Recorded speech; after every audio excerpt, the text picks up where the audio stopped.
Hello and welcome to Strip Panel Naked. I'm Haas and I'm going to show you some of the cool stuff lurking in the pages of some of the best comics. Newspaper strips, those of 3 or 4 panels, are really interesting to talk about in terms of simple story structure. I've discussed it really ever so slightly when looking at 9-panel grids before, because that's kind of like 3 of the 3-panel strips stacked on top of each other, and I mentioned how they follow this kind of setup, beat, punchline structure, but I wanted to expand on that a little bit more. The simplest way to look at a 3-panel strip is to apply it to the 3-act structure you find in broader storytelling, which is essentially boiled down to setup, Act 1, confrontation, Act 2, and resolution, Act 3. The opening of the story gives us the world, the main character, their lives, and mostly some kind of normality for them. That first act ends with some dramatic moment happening, some big conflict or confrontation, life is thrown upside down, everything changes, etc, etc.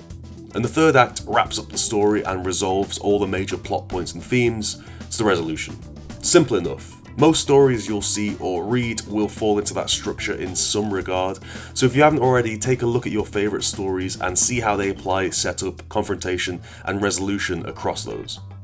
But the reason I wanted to look at it on newspaper strips is it's actually just really obvious and really easy to see how that lays out.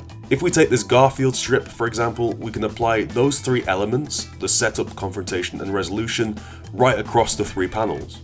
The first is the setup. We establish where we are, who's involved in the story, and the understanding of the story, John eating a soup he doesn't like.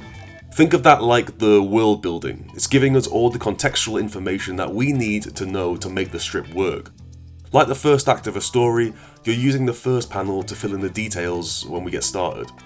The second panel establishes the confrontation, in this case the fact that there is a tooth in John's soup. It creates something to overcome, as in, how is the story going to resolve said issue with the tooth in John's soup? There is little new information being presented here. Noticeably, it acts just to overturn a little bit of what we've come to see in the first panel.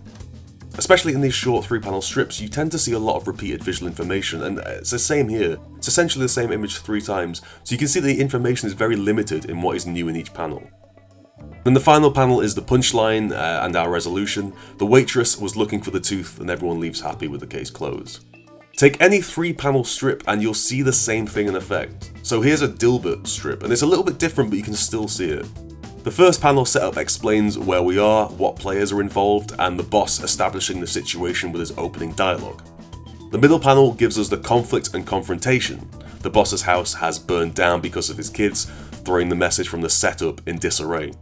The final panel has Dilbert offering the resolution. Think of it like a camping opportunity. And this works both as a genuine suggestion based on the boss's opening and also the obvious sarcastic response that adds a final punchline to the moment. That 3-panel structure is thrown off though when you add a 4th panel.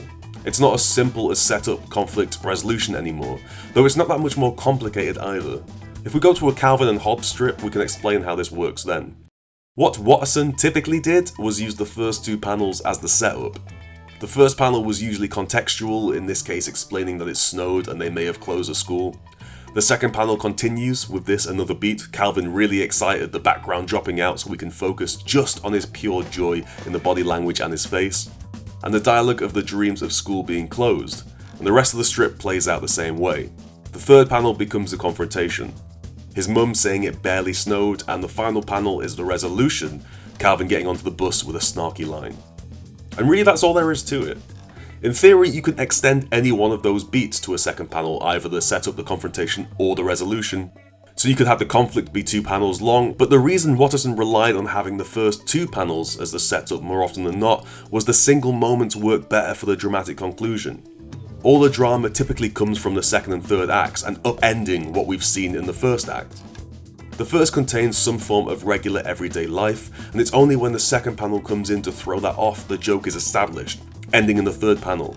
Extending the third panel means extending the punchline, which throws off your timing, and extending the middle panel means your confrontation kind of might take too long to reach the end, or you might have too many beats to your confrontation, which then makes your resolution a little bit more convoluted. So having it as a double setup means the confrontation just hits harder and the resolution is simpler. So here's another Calvin and Hobbes example, with Calvin talking about days that are just inherently bad and why you shouldn't be forced to have to actually do anything on those days and just be allowed to stay in bed and read comic books. The first 2 panels are all set up, explaining Calvin's thought process and establishing what Calvin wants to happen. The third panel becomes our confrontation. Of course, they never let you do that. And then the final panel is the resolution. Today's one of those days. So while these 3 or 4 panel newspaper strips are working with much smaller space to tell their stories, they're still working within a lot of the same structures that longer and more complicated narratives are also working within.